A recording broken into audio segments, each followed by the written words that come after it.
জাপানের টোকিও আজকের পৃথিবীর সবচেয়ে বড় শহরগুলির একটি। এই শহরের ব্যাপ্তি ঠিক কতটা বিশাল সেটা পুরোপুরি বোঝা প্রায় অসম্ভব। একটা শহরে 4 কোটিরও বেশি মানুষ একসাথে বাস করছে। সংখ্যাটা শুনলেই যেন মাথা ঘুরে যায়।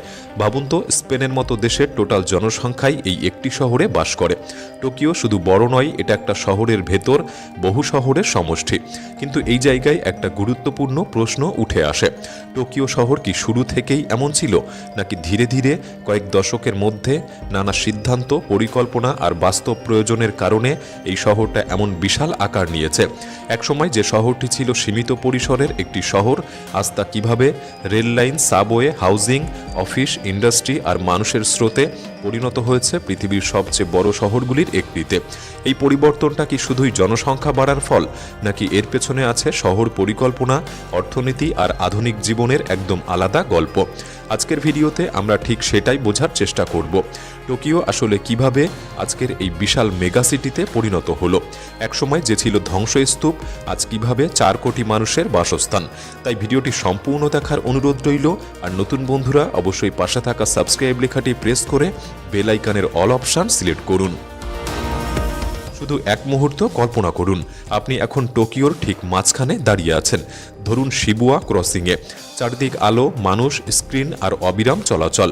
এখন যদি আপনি হেঁটে এই জায়গা থেকে এমন কোনো এলাকায় যেতে চান যেখানে মানুষের ঘনত্ব একটু কম, সাধারণ আবাসিক পাড়া, তাহলে আপনার কত সময় লাগতে পারে বলে আপনার মনে হয়? এই প্রশ্নটার উত্তর শুনলেই আপনি টোকিওর আসল ব্যাপ্তিটা বুঝতে পারবেন।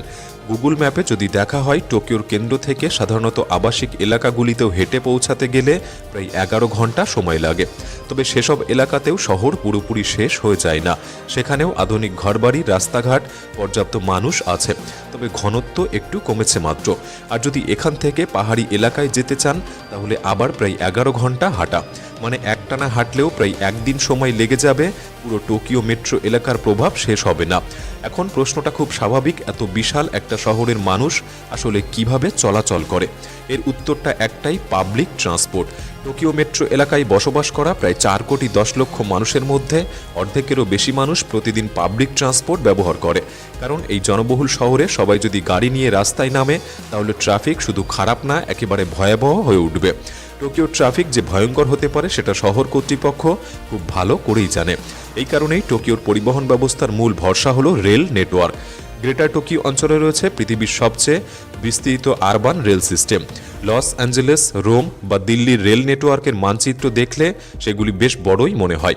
কিন্তু যখন সেই মানচিত্রের উপর টোকিও রেল নেটওয়ার্ক বসানো হয়, তখন বাকিগুলো প্রায় অদৃশ্য হয়ে যায়। এই বিশাল নেটওয়ার্কের কেন্দ্রবিন্দু হল Shinjuku station. Guinness world record অনুযায়ী শিনজুকু পৃথিবীর সবচেয়ে ব্যস্ত রেল স্টেশন। প্রতিদিন যে পরিমাণ মানুষ এই স্টেশন দিয়ে যাতায়াত করে, সেটা বার্লিন বা লস অ্যাঞ্জেলেসের পুরো জনসংখ্যার কাছাকাছি। এই স্টেশনে ঢোকা বা বেরোনোর জন্য 200টিরও বেশি আলাদা গেট রয়েছে। প্রথমবার গেলে সবচেয়ে অভিজ্ঞ মানুষও এখানে বিভ্রান্ত হয়ে পড়বে।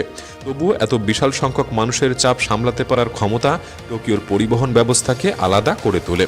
তবে এত ভালো সিস্টেম থাকার পরেও ভিড় পুরোপুরি এড়ানো যায় না। যত ট্রেনই চালানো হোক না কেন, পিক আওয়ারে কিছু ট্রেনে যে পরিমাণ ঠাসাঠাসি হয়, তাই ভিডিও ফুটেজটি দেখলেই বোঝা যায়। আরও একটা ব্যাপার টোকিওকে অন্য শহরগুলির থেকে আলাদা করে, তা হলো বেশিরভাগ বড় শহরের একটা নির্দিষ্ট ডাউনটাউন আছে, যেখানে অফিস, শপিং মল, সংস্কৃতি সবকিছু এক জায়গায় কেন্দ্রীভূত, বা এক কথায় মূল বাণিজ্যিক এলাকা। কিন্তু টোকিও এতটাই বড় যে এখানে একটা ডাউনটাউন নয়, বৃহৎ পরিসরে এগুলি ছড়িয়ে ছিটিয়ে আছে। শিনজুকুতে দাঁড়ালে মনে হবে এটাই ডাউনটাউন, কিন্তু সেখান থেকে মেট্রোতে করে 45 মিনিট একদিকে গেলে সেখানেও গিয়ে দেখবেন এখানেও সবকিছু ডাউনটাউনের মতো। আবার অন্যদিকে 45 মিনিট গেলে এখানেও একই রকম অনুভূতি হবে। কারণ টোকিওতে একাধিক কেন্দ্র রয়েছে। প্রতিটি এলাকা নিজের মতো করে গড়ে উঠেছে। কোথাও ব্যবসা, কোথাও ফ্যাশন, কোথাও নাইট লাইফ, কোথাও প্রযুক্তি বা সংস্কৃতি।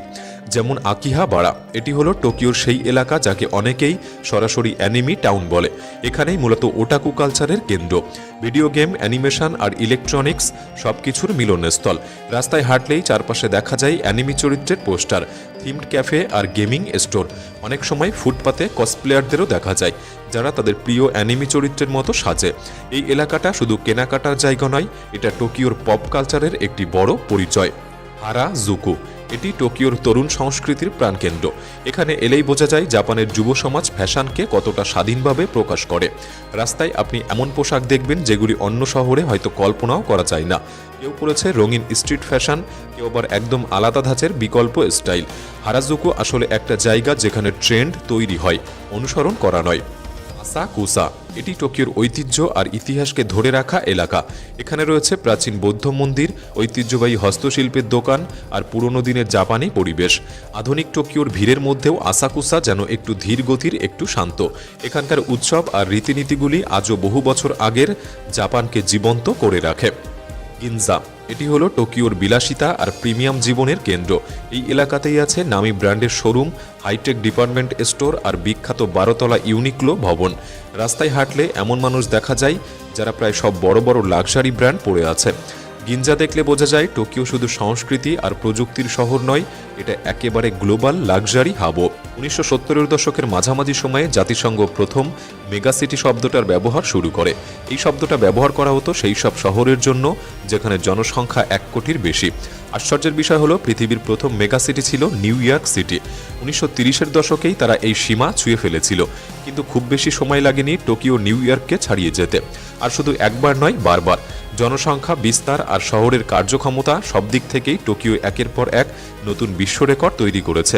এত বড় শহরকে চালাতে গেলে শুধু মানুষই থাকলে হয় না, দরকার হয় একেবারে নতুন ধরনের ব্যবস্থা। এই জায়গাতেই টোকিও পথ দেখায় পুরো পৃথিবীকে। আজ আমরা যেসব আধুনিক শহর ব্যবস্থাকে স্বাভাবিক বলে ধরে নেই, তার অনেকগুলোই প্রথম টোকিওতেই ব্যবহার শুরু হয়েছিল। যেমন ধরুন পার্কিং সিস্টেম। টোকিওতে পার্কিং মিটারগুলিতে ইনফ্রারেড সেন্সর লাগানো থাকে, ফলে আপনি যদি গাড়ি না সরিয়ে শুধু বারবার টাকা দিয়ে যান, সিস্টেম সেটা বুঝে ফেলে। শুধু পার্কিং নয়, ট্রাফিক ব্যবস্থাতেও টোকিও ছিল অনেকটা এগিয়ে।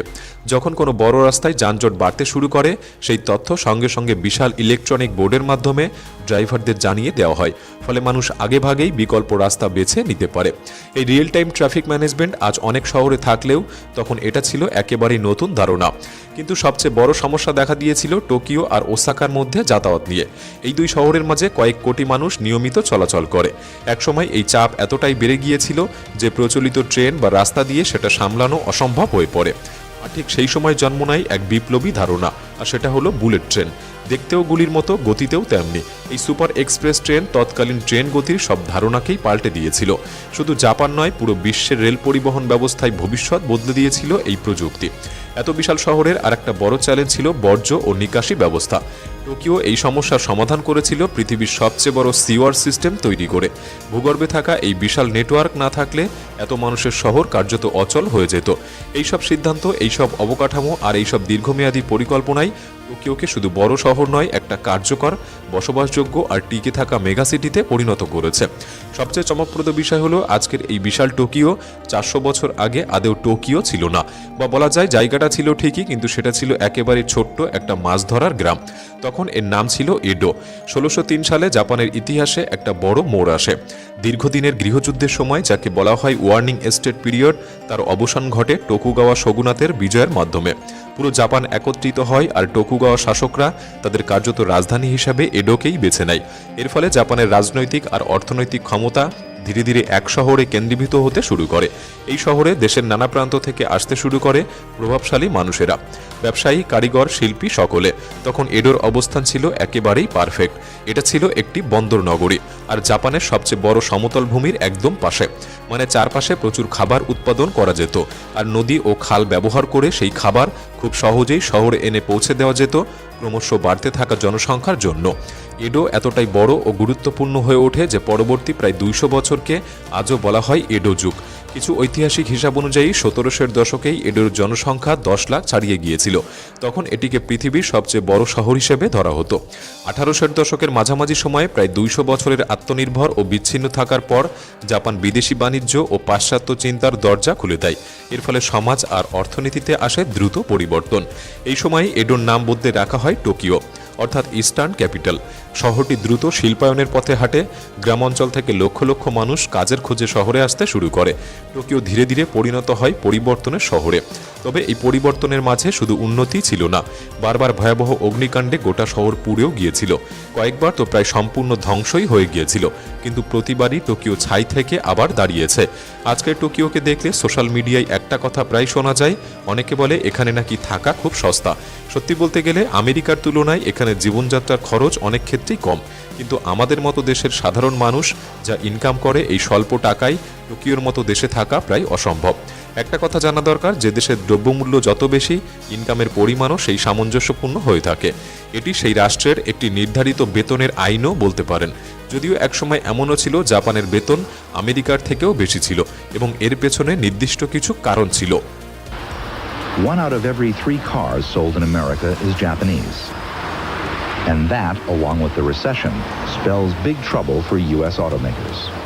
কিন্তু সময়ের সঙ্গে সঙ্গে জাপানের অর্থনীতি স্থবির হয়ে পড়ে, আর খুব অল্প কয়েক দশকের মধ্যেই আমেরিকা আবার এগিয়ে যায়।